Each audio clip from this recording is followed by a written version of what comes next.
అసలే హైవే ఆపై రాత్రి వేళ ప్రయాణం ఒక క్షణం ఏమరపాటుగా ఉన్న బస్సులో ఉన్న వాళ్ళందరి ప్రాణాలకి ముప్పు వస్తుంది.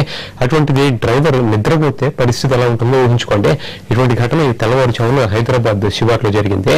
సూర్య ట్రావెల్స్ కు చెందిన ఒక ప్రైవేట్ బస్సు డ్రైవర్ నిర్లక్ష్యం 30 మందిని తీవ్రంగా గాయాల పాల్చేసింది.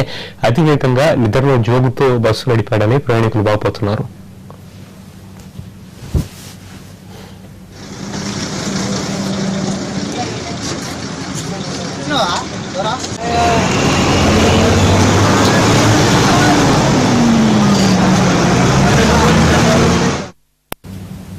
హైదరాబాద్ విజయవాడ హైవేపై వేగంగా దూసుకువస్తున్న ప్రైవేట్ బస్సు హయత్ నగర్ బాటసింగారం వద్ద ఒక్కసారి అదుపు తప్పింది. పక్కనే ఆపున్న లారీని ఢీకొట్టింది. దీంతో బస్సు ముందు భాగం నుజ్జు అయిపోయింది. ఆ సమయంలో పక్కనే బండరాయి ఉండడంతో పెద్ద ప్రమాదం తప్పింది. లేకపోతే బస్సు లోయలోకి పడిపోయి ఉండేదని కూడా స్థానికులు అంటున్నారు. బస్సులో మొత్తం 30 మంది ప్రయాణికులు ఉన్నారు. అతివేగంతో ఢీకొట్టడంతో బస్సులోని ప్రయాణికులందరికీ గాయాలయ్యాయి. ఇందులో ఇద్దరి పరిస్థితి విషమంగానూ ఆందోళనకరంగానూ ఉంది.